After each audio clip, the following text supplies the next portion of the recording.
Hello, everybody. Welcome to the KPI Institute's podcast. Today is a very special day because we are chatting with CEO of the KPI Institute, Dr. Aurel Brudan, and we're talking about strategy and performance. As we're heading into 2022, this is a great chance to see what are the new trends an organization could really benefit from this discussion. So, hi, Aurel. Thank you so much for today. Hello, Lou. Hi, everybody. Thanks for having me here. Amazing.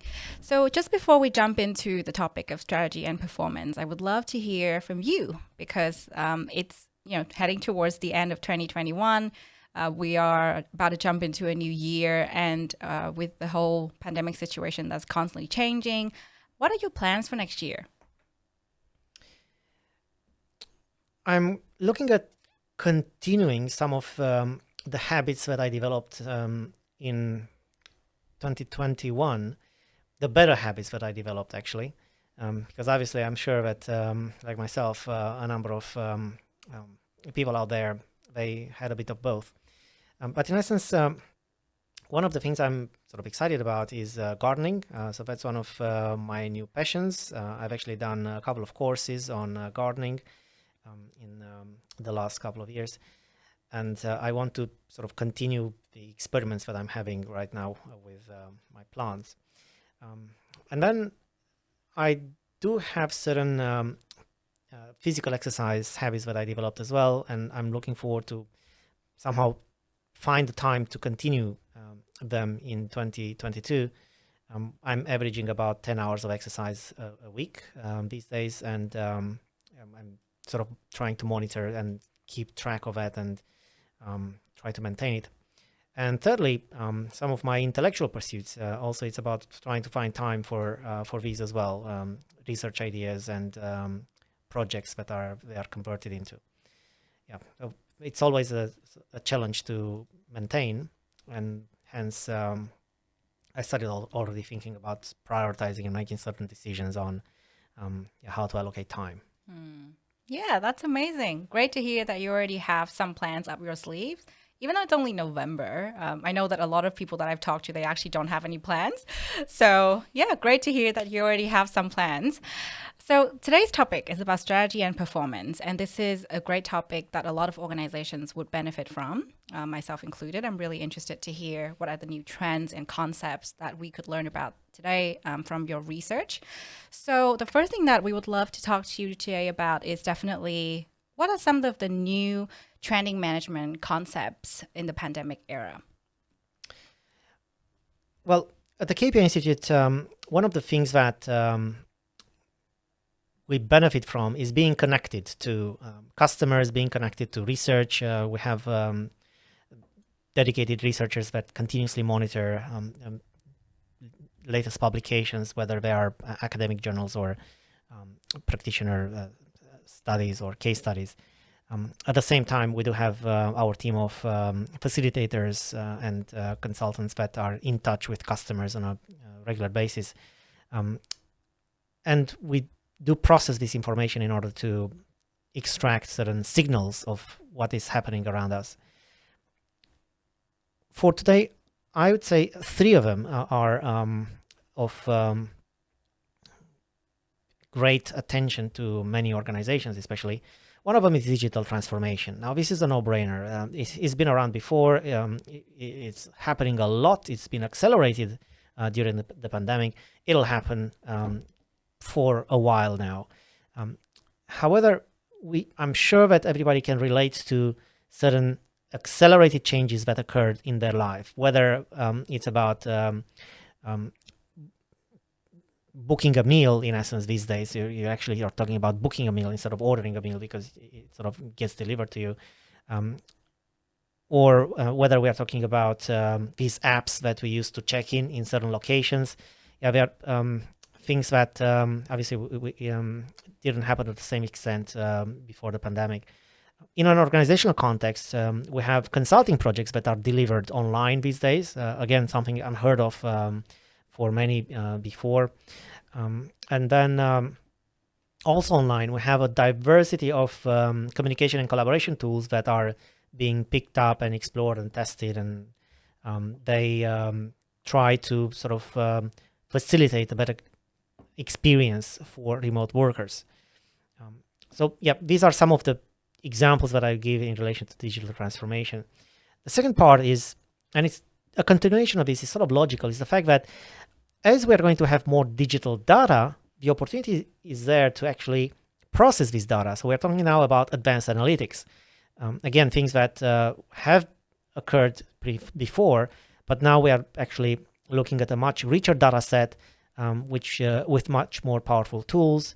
There's been an increase in not only in the profile of the field, but also in the number of experts that are being formed. I have many friends that told me about being interested in getting trained in this area, or people that are sort of switching their careers in this area. So it's sort of great that there is a renowned interest in data. And thirdly, we are looking at artificial intelligence. Again, a continuation of data. With more data, with more patterns, we can actually talk about machine learning, we can talk about artificial intelligence. However, in terms of artificial intelligence, while there is a lot of talk out there, we have to also be mindful of, is it actually AI, or is it sort of a person that is powering the AI in the background? So we might be one or two steps behind in terms of generating value, or at the level that the artificial intelligence technology has potential to deliver. Nevertheless, again, we do have a variety of premises that are meant to facilitate this happening in the future at a much faster pace than before. Wow, that's really interesting. So I'm interested to know how that's going to unfold in the next few years. So given this current pandemic situation and how it's constantly changing, and we already talked about, trends and new management concepts, but what about new trends and concepts when we are discussing strategy and performance specifically?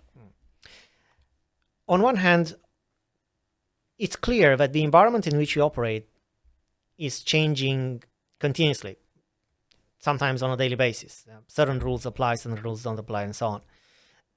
How can an organization respond to this is through agility.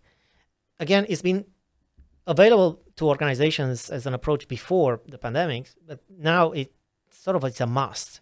You need to continuously monitor what is happening in the environment and respond. We're not in a situation where you set up a business plan at the beginning of the year and then you execute it through the year. In essence, you need to replan on a quarterly basis, maybe even on a monthly basis. And ultimately, you might end up with no plan. So you just have to improvise and adjust to the realities in which you operate.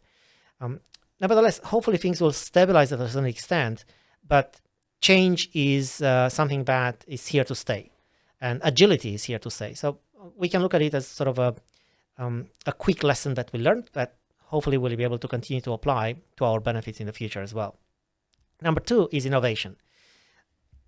We find this around us in terms of the way we experience certain services, like booking a restaurant, the way we experience shopping. A lot of online shopping is happening these days, or if we go to certain shops, we have to sign in with a QR code and so on. Yeah. But we also have innovation in terms of the way business is conducted, as I mentioned, online consulting, and even in terms of the vaccines being processed so quickly, being brought to the market in such a short time frame. That's another example of how the pace of innovation is accelerating. Now, the interesting thing about innovation is that innovation is connected to war. We have so many innovative ideas that came out from the First, Second World War. Radar is one technology that came out of the Second World War, to give you an example. We are in a war right now with the pandemic, and that can be looked at as an opportunity. Obviously, there are lots of losses, there are lots of sacrifices that are being made, but on the bright side, there are some, let's say, positive effects, and one of these is the accelerated pace of innovation, hopefully for the better of humanity. Now, this is driven both by organizations focusing their efforts on innovation, but also by individuals that, well, in a way, maybe they had more time on their hands in certain situations, or they started refocusing their efforts, reprioritizing certain things in life, bringing closer certain projects that maybe have been put on hold for a while. And that can be exciting in a way to see how the next 2 to 3 years will unfold in terms of new ideas, new concepts being brought in the market, either by individuals or by organizations. And thirdly, I'm going to mention relationship management in the concept of strategy. Now, this relates to obviously customers on one hand. There is a lot of talk about customer-oriented businesses and customer experience. Obviously, the relationship with customer is changing, and organizations need to rethink this dynamic in a certain way. On the other hand, we are talking about relationships with employees in an organizational context, which, of course, working from home, lockdowns, and distributed teams in which you don't engage in the same way as before, they all had a role to play. There are many organizations that have employee assistance programs to help employees with navigating these challenging times. Nevertheless, this has to be rethinked in the context of strategy and in the context of the dynamics of employee-employer relationships changing.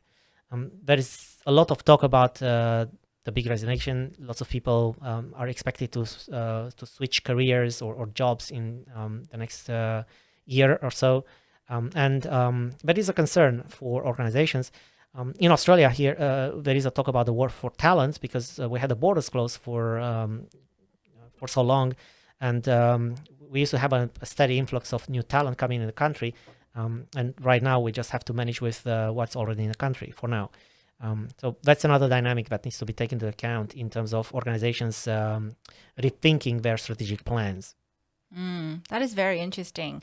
In fact, the other day I actually watched a really interesting webinar around that particular topic, and they also mentioned next year is going to be the Great Resignation period. Interesting that you mentioned that because that's definitely plays into the part of relationship management that you said. To retain employees and so on is definitely a challenge nowadays, and especially because a lot of employees are burnt out. So I feel like this research topic is definitely one that would benefit a lot of organizations. So that is something to think about today. But let's go deep into strategy management. We've already talked about strategy and performance management in general, but how about strategy management specifically? What about the changes in this area? Well, some of the aspects that have to be reanalyzed in the context of 2021, in the context of strategy, are number one, sustainability. Right, we have right now the conference on climate change in Glasgow happening, and obviously this will be a trigger for changes that hopefully will occur at national level, but also at organizational level. Now, historically, organizations would typically separate and have a sort of a strategy, a business plan on the business side, and then a sustainability plan, sustainability report. There has to be a closer integration between the two, because you can't sort of on one hand operate in one way your business plan, and then you can say, okay, I'm going to patch some things here and there, and I'm going to do some things related to sustainability. In a way, sustainability has to be built in the business plan. And obviously, this will have an impact on profits. It might end up that organizations will have to acknowledge that they have to have lower expectations of profits so that they can be better citizens in terms of the way they deal with sustainability issues. The second aspect is related to resilience, organizational resilience. This tends to be at odds with productivity and efficiency. Now, when we talk about strategy, performance, key performance indicators, usually the thinking is, well, let's push towards optimizing them. Yep. Higher targets, achieving greater efficiencies and so on. It's logical that if you push this to the max, you're going to have an adverse effect. Now, we've noticed this already, for example, with setting targets. You push people too hard on targets, you might end up with gaming or with all sorts of other issues, unethical behavior, people cheating, and so on. However, if we look at resilience in an organizational context, the idea here is to have built-in redundancy so that in case something goes wrong, you're not 100% reliant on a particular source, so that you can mitigate these issues and you can still remain viable. And the thing is, if you push too hard on the efficiency side, you might end up with such risks. So then the message here is to gradually balance efficiency with having a resilient system in place. And that means, again, maybe aiming for lower profits, but a more resilient structure in place. So yes, again, it's not something new. It's been discussed before, but it becomes ever more important. These days, there is a talk about here in Australia, we might have some supply chain issues around Christmas, New Year. I've heard talk about, well, if you're interested in piling up alcohol, do that now because we might run out of alcohol by Christmas, New Year's. Yeah. It's obvious that here in Australia, I understand that the sales of alcohol increased during the lockdown. So there is an increase in demand anyway, plus the supply chain issues. So that's something, it's another sort of an example of how supply chains can be affected if we push too much on efficiency and you don't cover the resilience side of it as well. And thirdly, one other aspect to be dealt with in the context of strategy is, again, typically we are focused on achieving business outcomes in relation to customers. And we do take care of the organization at a certain extent. But right now there is ever increasing importance of organizational capabilities being nurtured so that we have across capabilities, across functional areas, across HR, marketing, IT, and so on, we have a certain level of maturity so that we can sustain business operations. There are lots of things happening. For example, in marketing, all sorts of new software being available, new even hardware that can be integrated, Internet of Things, data can be integrated for additional marketing insights. So it's a challenge for functional areas to be kept up to date with trends. And this can be resolved by actively pursuing the concept of capability maturity, of functional areas maturity. Are we still in line with sort of regular practices or best practices, or are we actually falling behind? And this has implications also in terms of employees resigning. Well, if you have strong organizational capabilities with strong systems, then even if you have some employees leaving, then you should be able to bring in new employees and train them and get them to execute within a system that's already established. But if you rely on the expertise of certain employees in conducting certain business processes, the moment they leave, you're exposed. Yep. So here we are talking about this concept of resilience. You don't have a resilient system. So then it's important to nurture this organizational capability and maturity across different functional areas as an active pursuit built in the strategy. That's really interesting because it seems like these three areas are really interrelated. Is that right? Yep. Yeah. They link into each other. So I'm a bit curious because you mentioned that this is the key, trends and concepts. And have you actually tried and apply some of these learnings into your organization in particular? Well, of course, I'm supposed to say we are anyway, but yes. Well, in terms of sustainability, we've been looking at producing sustainability reports. But in addition to this, reporting is one thing. It's actually on a day-to-day basis, applying certain principles, and that's what's more important. Absolutely. So yes, we are across a variety of reporting standards. GRI, there is an ISO on sustainability. And we are passionate about sustainable development goals and Yeah. all of these things that are related to the environment. And we do this in a variety of ways. One way in which we do this is through the way we engage with our team, with the employees. We have a distributed team. We are actually operating in 15 countries as of yesterday. We have a new colleague in Lebanon. So we have a team in 15 countries right now, and that in itself is a way in which we contribute to this to SDGs by sort of being a global organization and by generating work and creating jobs in certain economies that need this. In addition, if we are talking about protecting the environment, as a research consulting business, we are not really producing a lot of residues out there, especially with people working from home. So there are some other areas in which we are more forward thinking. For example, in terms of the balance that we have, gender balance in management positions, we are very well balanced. We have several of our managers that are doing an excellent job that are females. So if you are to look at this, I know that there is a lot of discussion about gender equality and so on. Well, in our case, we have an entire research team that at the moment is formed of only female colleagues. So that's one side of sustainability. It's sort of connected in a way.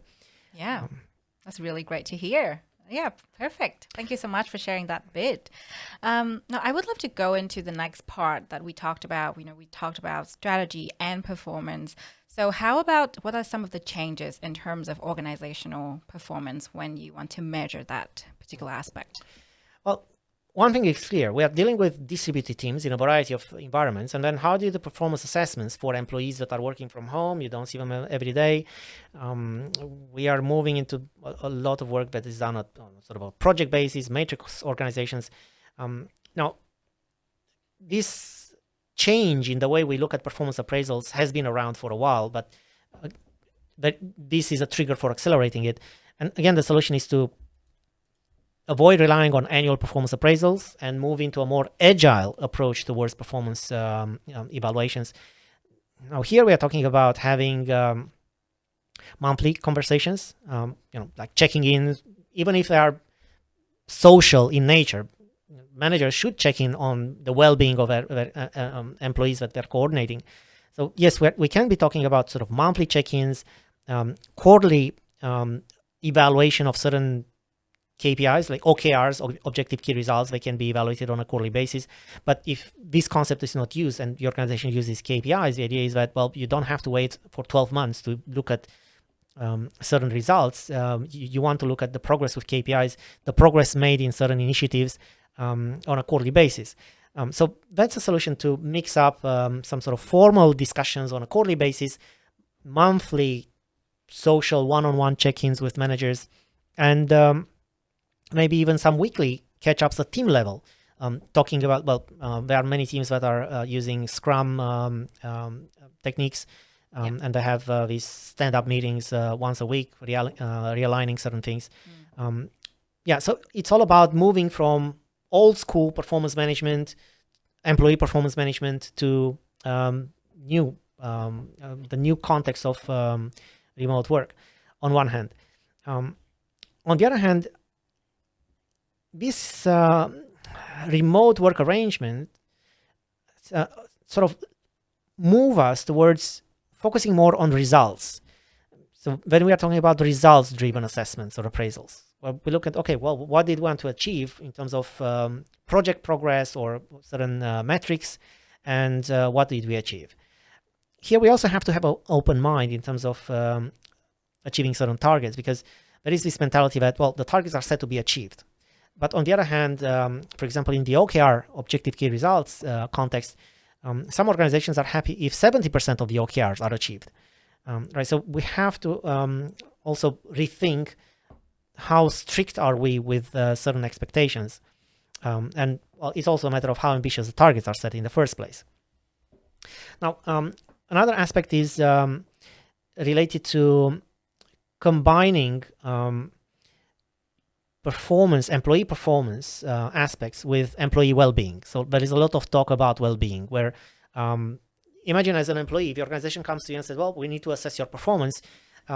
It's a different dynamic from a situation where the organization comes and says, look, we are concerned about your well-being. We want you to do good in your life, to live a happy life. Now, of course, half of it is or most of it is outside of our realm. But for the hours that you spend at work, we want to see how can we ensure that you are a happy employee, a sort of an employee that is looked after. And this cuts across the financial side of things. It's about the dynamic, the team dynamic, about the relationship with the employer and so on. So yeah, we might be looking at well-being appraisals in the future, not just performance appraisals. Maybe we'll change the name or something like that. Yeah. Wow, that's incredible. I feel really supported when I hear that term, where you said, it's not about just the performance, but you have to be sort of agile, flexible with it as well, because employees' well-being plays into a really big part of that. And one of the things that I've learned recently is that a lot of organizations, like, for example, Canva, really cares about employees' well-being. So, of course, they still measure their, performance, but at the same time, they build in a lot of support. So, for example, like leave or an extra week of leave, and then also support in terms of, flexible working arrangement. So those sorts of things, I would say, are some of the examples of organizations already adopting what you already talked about. So, it's great that we see the trends and we see some organizations already use them. Yeah, and the challenge here will be to ensure that these type of practices are available and used by organizations of all sizes. Yeah. Because it's one thing for multi-million dollars. I'm not sure what sales Canvas has, but is known as one of the success stories of Australian startup industry. So it's a unicorn company. Obviously, they are very well funded, very well resourced. It's a lot more easier to do lots of things when you have deep pockets. Yeah. But I'm sure there are organizations out there that are struggling financially, or they have small teams. They're overworked. So how can we actually do all these things? Canvas might do them, but what about us? Yeah. So that'll be the challenge, to find ways to make sure that these type of ideas are available to organizations of all sizes, all situations. Yeah, absolutely. I agree with that. So just based on that, a little more curious here and wondering what are your thoughts on that in practice? Because you just mentioned, smaller organizations with lower budget. That is the real challenge. Do you have any thoughts on that based on your research and trends? And are there any organizations out there that are a little smaller, but they have really good practices that other small organizations can learn from? Well, my answer is education. It's all about learning. Yeah. Because we are living in an environment that sort of offers us lots of opportunities to learn, and I wouldn't say forces us, but at a certain extent, you're falling behind. We have new concepts that keep coming up, like cryptocurrency. It's not new, actually. It's been around for so many years. Yeah. I think they celebrated recently the 13th anniversary of the initial white paper of Bitcoin. So it's been a while since we had this. But then we have all sorts of new terms that come into this, NFTs, altcoins, and so on. Now, as an organization like a restaurant, but operate a restaurant, what does it have to do with cryptocurrency? Well, there might be an opportunity to start using cryptocurrency in the way you trade in the business itself. Yeah. But the message there is that even though some concepts seem to be sort of remote from your core business, it's still worthwhile monitoring what's out there. So you need to continuously learn. Yeah. Now, historically, there were certain professions that had to learn a lot, like in IT, there are new programming languages that keep coming up, so you have to learn a lot. Or in accounting or finance, there are new legislation sort of requirements that you have to comply with, so you have to monitor this continuously. And there were some other industries that were a bit more static, where you didn't have to worry that much about learning. But right now, learning should be the concern of everybody. Yeah. Right. So to me, that's the solution. Even if you operate a small business, my recommendation is the same as you allocate time for physical exercise, you need to allocate time for learning. Yeah. Because if you absorb this type of insights, this type of data, then you're in a better position as a manager to make the right decisions, the right calls, and make changes in the organization. So yeah, I'm very passionate about learning and education. So to me, they are key in terms of enabling better outcomes for employees and employers.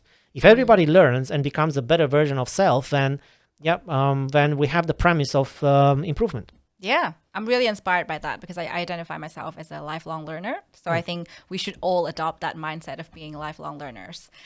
Now, that's really great that we already discussed the changes in strategy and performance. So how about the key enablers to make it happen? Right.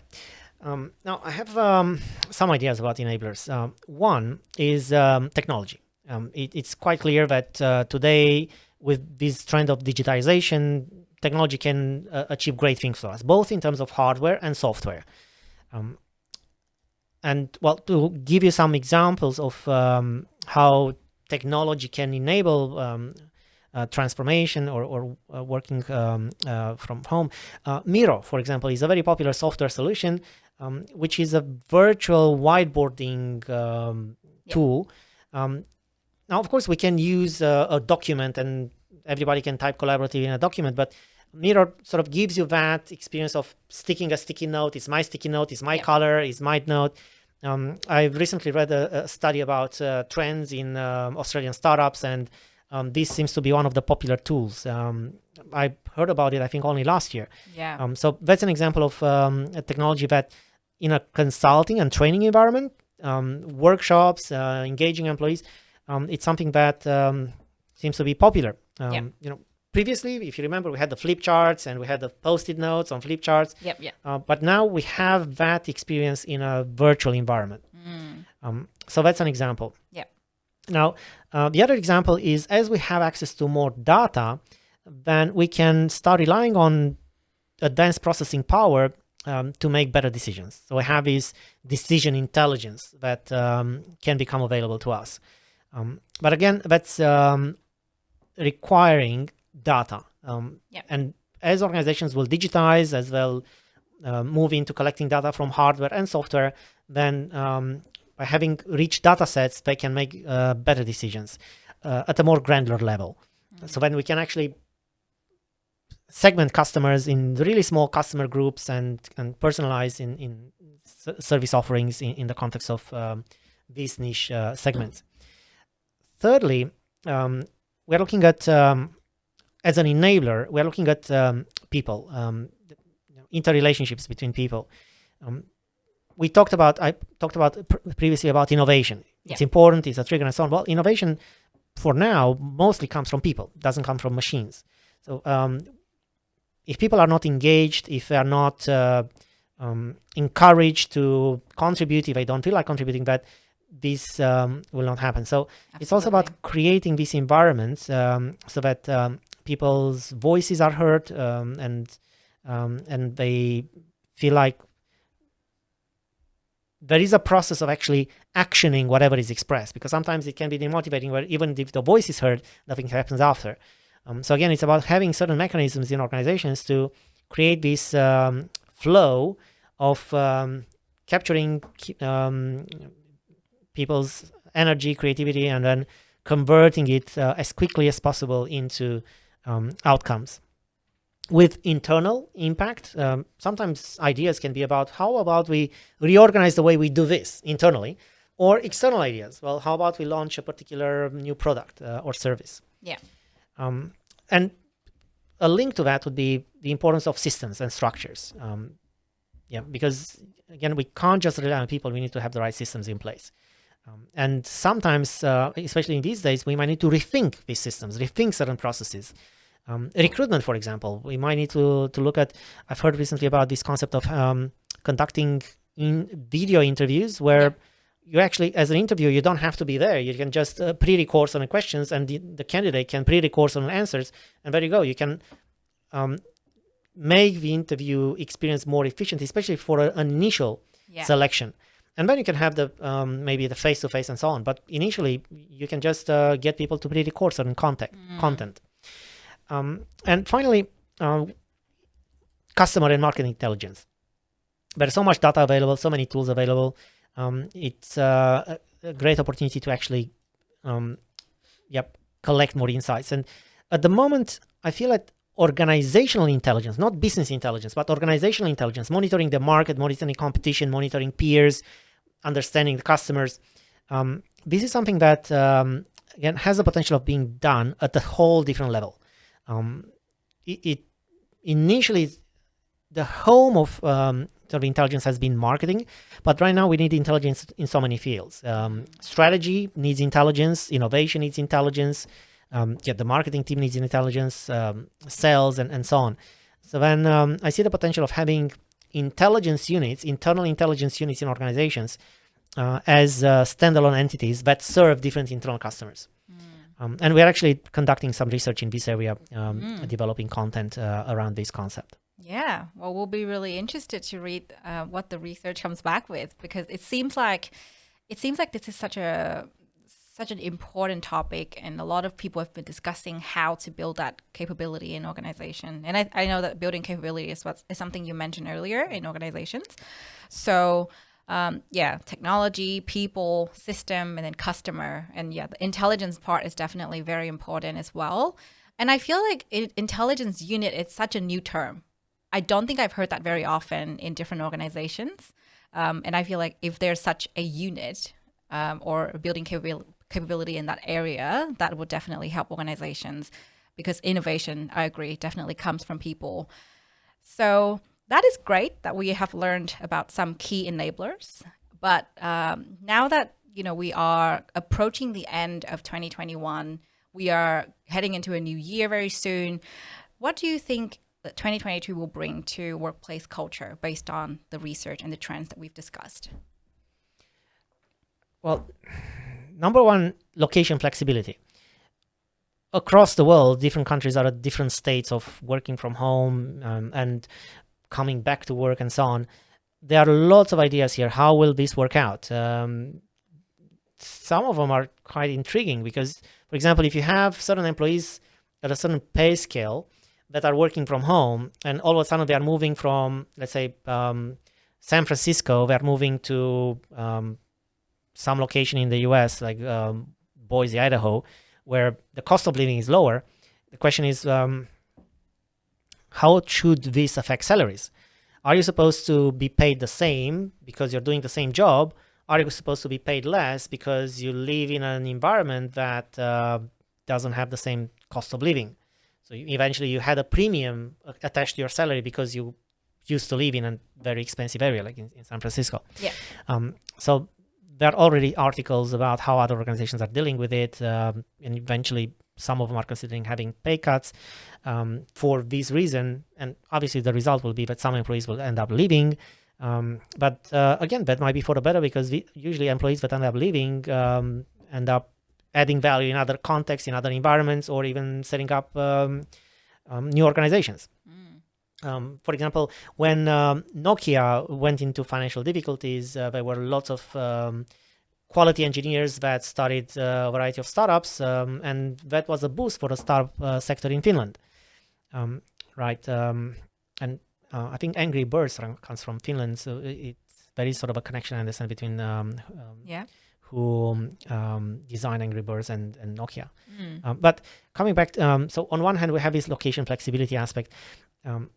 And another question is, well, what's the ideal balance? And usually the answer here is flexibility, but with a certain rigor or certain rules.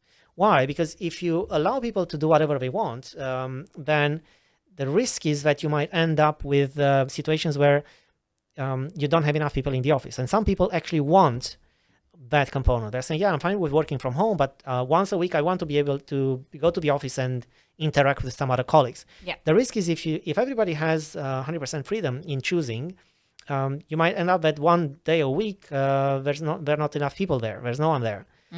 So that's why a possible option would be to have some rules and to have some sort of scheduling system, so that when you go to the office, you don't go there for nothing, and there are some people around you anyway. Yeah.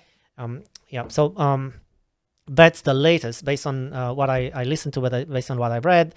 That's the latest in terms of having flexibility, but with a certain scheduling or rigor, so that you do provide that type of experience. Because otherwise, there may be employees that will say, I don't like an environment where I have 100% working from home situation.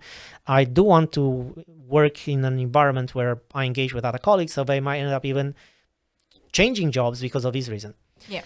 They are talking about the resignation process. Well, there are people that are changing jobs because of this, because they like or they don't like the working from home arrangements. Obviously, there are people changing jobs because of vaccination requirements in certain countries. And then there are people that are rediscovering their passion, and they say, okay, it's time to actually do something else with my life. Yeah. And Absolutely. then there is also this context of the gig economy, where you have professionals that are leaving employed positions, but they are still continuing pursuing their careers, but with a certain flexibility, where they're saying, okay, I'm going to work for 6 months a year in this market, and then for 6 months a year I'm going to travel, see the world because I missed it. Yeah. I had colleagues doing this in IT before, but I'm sure that this will probably accelerate in the future. I'm not sure about the international traveling part, but even rediscovering your own country, that can be an opportunity in itself. Yeah, absolutely. So that's one aspect, the location flexibility. The second one is decentralization of management. Management might need to be rethought, reanalyzed as a art and science in the context of working from home, in the context of knowledge workers, mainly working from home anyway, and in the context of systems thinking becoming more popular in such contexts. The opposite of systems thinking being command and control. Yeah. Right? So we are not 100 years ago where we had many manufacturing organizations where you have the workforce that was less trained, less prepared. So you needed management to sort of supervise, ensure a certain standard is kept. Well, these days we deal with situations that are changing from one day to another. So we do need employees that can think on their feet to make certain decisions. So the role of management has the potential of changing again, where you can eventually explore having self-managed, not necessarily just teams, but self-managed employees, where the employee manages himself, herself. Now, of course, now the question is who's going to do the performance appraisals, but the idea is that, well, you might need to rethink, as I mentioned before, you might need to rethink these as well. Yeah. But in an environment where people maybe had too many meetings already, there might be an opportunity to actually spend less time in meetings and more time in being in a flow zone where you actually do productive work. Yeah. At the KP Institute, for example, we don't have that many meetings, management meetings. So we are in a sort of decentralized environment where there is a certain element of trust and of commitment and passion that we have from our team members, so that we don't have to have that many meetings to align things. We are still working out. We do need a certain alignment. So we are still working out the communication and collaboration, but we are not big fans of meetings. Yeah, that's great to hear. I've actually heard that a lot of employees recently have really burnt out and zoomed out because of a lot of meetings. So it's great to hear that you are using that practice where you don't have that many meetings. So that's great. One underlying element of all of these is learning. Again, we need employees to continuously learn, to maybe get better at communication, being better communicators, especially in an online context where communication is a bit different. And then better collaborators. I am fighting a sort of an internal fight with my colleagues around minimizing the amount of emails that is being sent. I'd rather engage in conversations in Microsoft Teams and these type of environments than in just going through emails. That's about, again, finding new ways to collaborate. I was speaking to someone earlier today about Discord. I've heard of Discord, that's something that I understand that gamers initially used it, but now we have a big demographic of young people that are on Discord, but I think organizations, and it's not an age-specific sort of thing. Yeah. But if in the past we used to be on Skype, well, now we are moving even beyond Teams, and some people are on Discord. I don't have an account. I have to create one soon and figure out what's going on there. But it's one of the elements of learning that I want to highlight. That need to continuously. That's an element of learning. What is new and how can I communicate, collaborate better? Yeah. Maybe these type of tools are more suitable either internally or in relation to dealing with customers. Yeah, absolutely. What about Slack? That is a really great tool to collaborate and chat to your teammates as well. Besides, Yeah. Teams and Discord, and I've heard that it's really widely used. And Slack is a great company in terms of sharing knowledge and helping organizations collaborate better.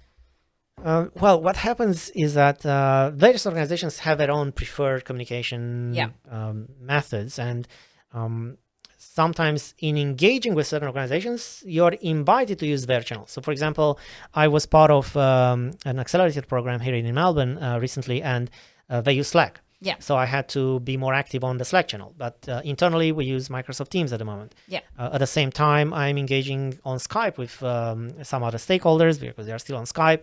And Microsoft Teams. I had a meeting over the weekend in Microsoft Teams. Or WebEx. These days, you have WebEx as well. Some people engage in doing their meetings on WebEx. So ultimately, we end up being exposed to a variety of such tools that we have to become comfortable with. Again, it's a matter of learning. Yeah, and even when I used Miro, I was invited to actually do a bit of training and practice before the workshop itself. Yeah, I was a participant on that occasion. Yeah. So it's not a matter of selecting one or two. I think we'll end up just using a few, 5 or 6. We need to be comfortable with. Exactly. Using. I've noticed that as well in the past 2 years when everything moves virtual. And as you said, if we collaborate with different companies and with different stakeholders, they have their preferred communication method. So I think this actually goes back to agility and adaptability. Like everyone needs to learn. So yeah, definitely part of forever. You need to continually learn as well as be really adaptable with changes, because I think one of the challenges as well is it was really hard for people last year, for example, to collaborate on different platforms. Setting up, for example, Microsoft Teams could be really hard initially, but then when you're used to it, it's kind of easier. So it's really great to hear that in the future, this is it. This is the future. You just have to continually learn and be used to the fact that there will be different tools to utilize. So I think that is really, I would say, a really great segue into what about your work, because we've talked a lot about research in terms of strategy, performance, new trends, future workplace culture in 2022 next year specifically. So in this context, can you share a little more about what you are doing at the KPI Institute? Certainly. One thing or one area where we are looking at is enhancing our research frameworks across various research centers. Currently, we are looking at integrating 2 streams. One is related to knowledge structuring, and the other one is related to professional standards and professionalization. For example, in terms of strategy, yes, we've been looking at how to conduct a strategic planning exercise in an agile approach and in line with, let's say, how strategy is supposed to be like in 2021. So that's the knowledge stream. But on the other hand, we're also looking at, as a strategy manager in 2021, what sort of skills, what sort of competencies do you need to be across, and what does it take to be a good strategy manager? So we're looking at 2 things. One is the role in itself, having some parameters around and some standards around defining the role, and then the action or sort of the activity, the job to be done by this role. Again, maturing the methodology, the frameworks around this. So that's something new that the teams, the research teams across the organization are working on. A second aspect is related to learning. I mentioned learning a lot. Yeah. A big part of what we do is related to training courses and with learning experiences, as I like to call them. Again, we are looking at restructuring learning journeys. So we are mapping out an end-to-end, complete, integrated learning journey approach for our learners, in which we are looking at mixing. There is this flipped classroom type of delivery technique in which you mix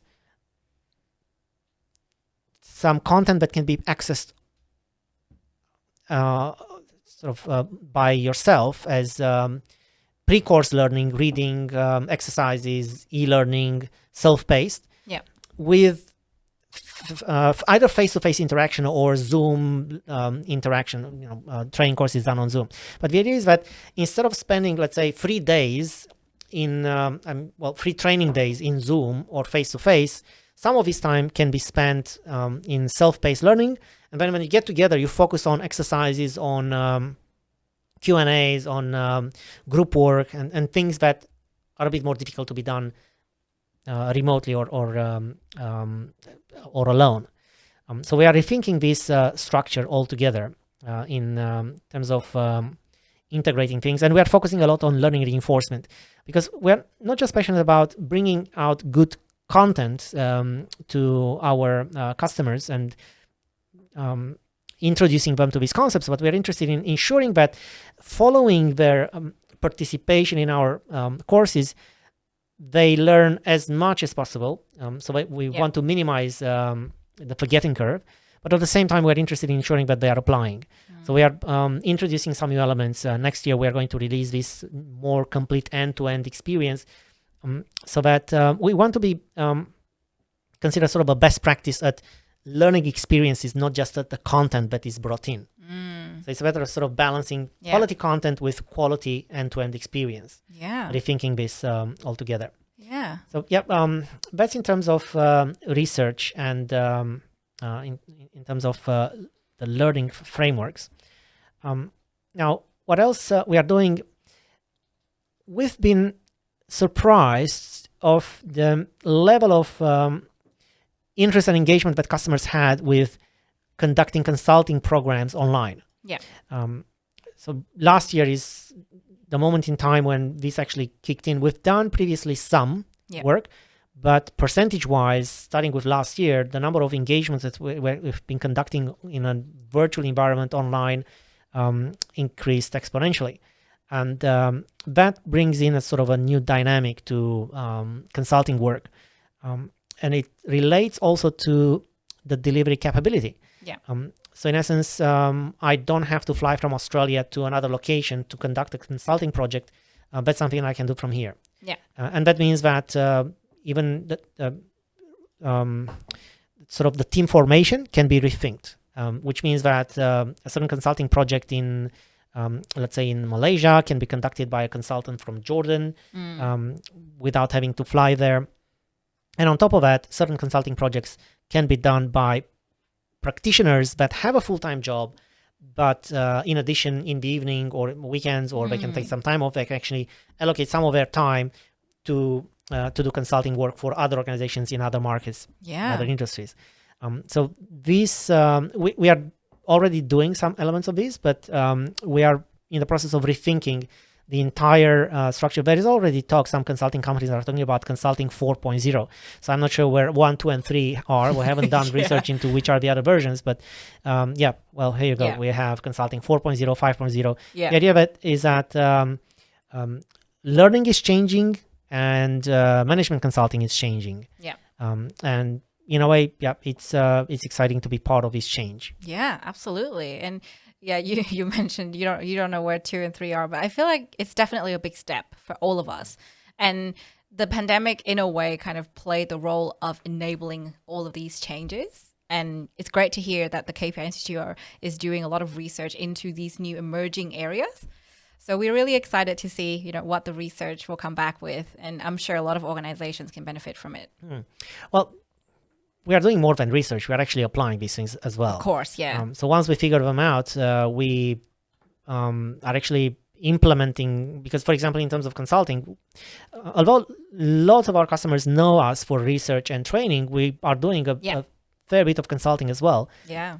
And in that sense, we're looking at these not just as trends that we observe, but trends that we live and we shape ourselves. Yeah, Yeah. So yeah, besides, learning from your research, I'm sure, a lot of other organizations who might not have heard of the KPI Institute yet can benefit from some of the training. This could be the future. And we could potentially look at you applying all of the knowledge that you've learned and researched into the consulting you do as well, so like make it, I don't know, 5.0 or maybe 6.0 even. So yeah, the future is here. And I feel like jumping into 2022 is definitely very interesting. Thank you so much for sharing about strategy and performance management. I definitely have learned a lot from you today. And some of the things that we've discussed is definitely really clear to everybody, but some are not as visible. And, a lot of things that you mentioned, I feel have not been discussed openly amongst a lot of organizations. So hopefully this conversation and discussion will benefit a lot of organizations, especially key leaders out there. Super. Amazing. All Thank you right. so much. Yeah, all the best to everybody, and we'll have a good 2022. Yeah, absolutely. So we clap.